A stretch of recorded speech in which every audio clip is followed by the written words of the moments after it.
Conversations are very interesting things. They get us going. A Kenyan conversation goes like, you get my guy. Vashas is VP. Those get us going. Meaningful conversations, however, have a different connotation to it. Those end up defining us and getting us to understand who we are. Deep and meaningful conversations, or DMCs, as I call them. Those, they change you, they transform you, and they develop and build you. 1979, my parents have a meaningful conversation. Now, this meaningful conversation results in a name. At the time, I assure you, they had two name options. The first was not Raymond. It was actually going to be Robinson. After the meaningful conversation, they decide I am going to be Robinson Chepkwony.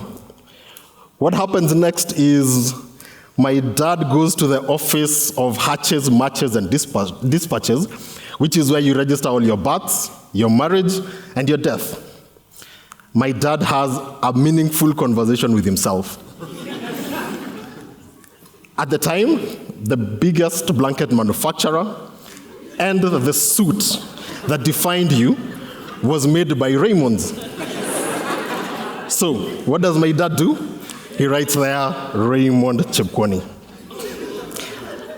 But, men we like having meaningful conversations. 2017, I had a very meaningful conversation with my wife. We agreed on the name Ivan for our son. Martin is now 3 years old.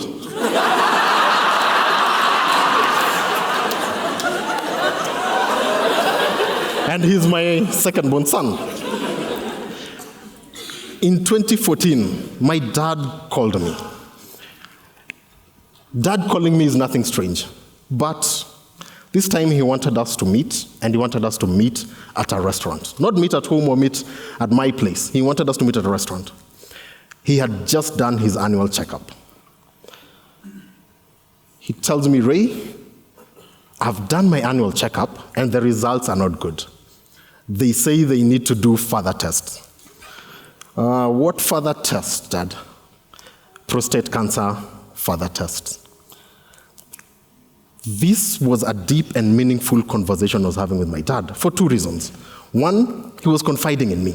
He was talking to me as a man, but importantly, I felt that I was his son. He was talking to me as a father would call his son aside for a candid conversation. That DMC was the culmination of many DMCs, like the one I had with him in 91.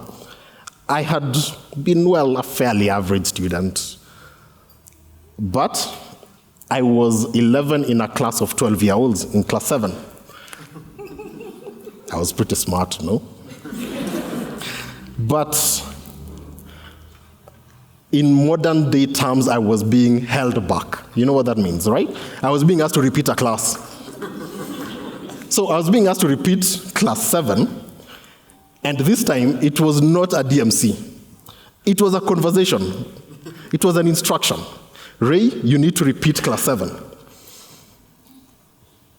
At that time, as a teenage boy, I felt crushed. I felt like everything I had worked for, or sort of, kind of worked for, almost had not mattered. But, Dad and the cane were pretty firm. I had a conversation with Dad and a very deep and meaningful conversation with a cane. I did my class 7, I did my class 8, and the lesson I picked from that particular massive teenage boy fall was if you work hard, you put effort at it, you will do just fine. 567 marks later, a letter from Lenana School. Yeah. A letter from Lenana School. And I am now riding higher, have this white shirt on, a blazer on. I have gotten into school. I'm breezing through. Rugby has come along. I get elected deputy president of the French club, although my French is still weak. And in this high, what happens is I start to forget the relationship between school and myself. One night, I took a report card home that read position 36, not out of 37, out of 47. But still, it was my single worst grade ever. And I am about to join fourth form, about to become a super senior. And my dad looked at my report card, and he did not utter a word. At the time, he was a partaker of adult beverages. So Dad went, did what he did, came back late at night, and Dad woke me up. He called me, he said, sit, right? And after a long speech, Dad told me for the first time, son, I am telling you this because I love you. At the very bottom of my class, my dad loved me. My dad told me he loved me. That was one of the greatest expressions and greatest moments I can remember. College comes along, you start working, first job, corporate accountant, second job. Then one day I get retrenched. My job is outsourced to Prague, so not too bad. This is 2011. I had been having a conversation with this lovely girl. This conversation had become meaningful. So you have a baby on the way, and you've been retrenched. In all this, so I've been making job applications, and one very interesting one comes along. It's all the way in Western Kenya, in a town which at the time was very small, called Bungoma. Now, in making certain decisions, I always called my dad. And the DMC we had that day was slightly different. This time, he did not have advice for me. Because I asked him, Dad, what do I do? Have a baby on the way? He simply told me, you know what? You decide, But the last time I went past Eldoret, I was going to Webuye in 1974 for an interview at Pan Paper Mills. And this particular DMC was not about instruction. This DMC was Dad telling me, you know what, you're a man now, tough it up. I then started getting frequent flyer miles on North Rift. Every Friday, I would shuttle between Bungoma and Nairobi. Every Sunday night, I'd be on the shuttle back. And it worked out pretty fine. And in this small town, this job I thought I would never take, I found my passion. I found that I actually loved working with smallholder farmers, regardless of the fact that before that, I had never touched a hoe, a farm implement. But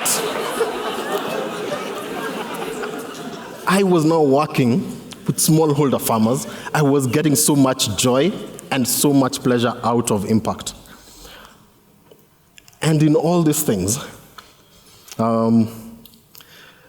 I started, like any man in his 30s, you start chasing the dream 6, And the dream 6 are, you want one wife, 2 children, live in a 3-bedroom house, drive a 4-wheel drive car, have 5 acres of land somewhere, and to do all this, you need to earn a 6-figure salary. And in all this, I lost myself. The DMC I had with my dad was him expressing disappointment in me. Dad called me and asked me, "Ray, what have you done? This is not how you're meant to behave." You see, in finding passion and chasing corporate life, Raymond had lost himself. Infidelity had crept into my marriage, and that had not only disappointed my wife,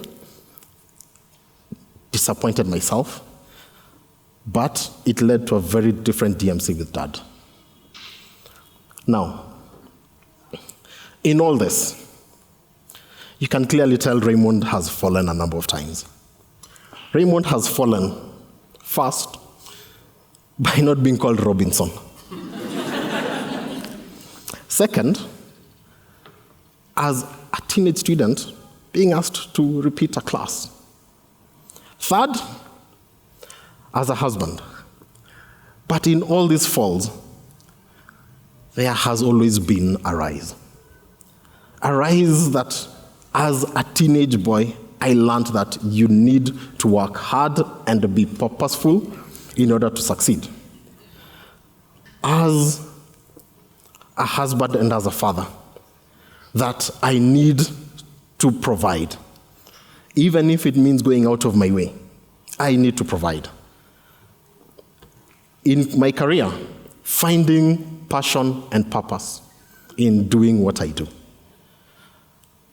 As a husband, I have a feeling it'll take a lot more than Raymond, Chepkwony, and possibly a little bit of Robinson to get that going. Thank you very much.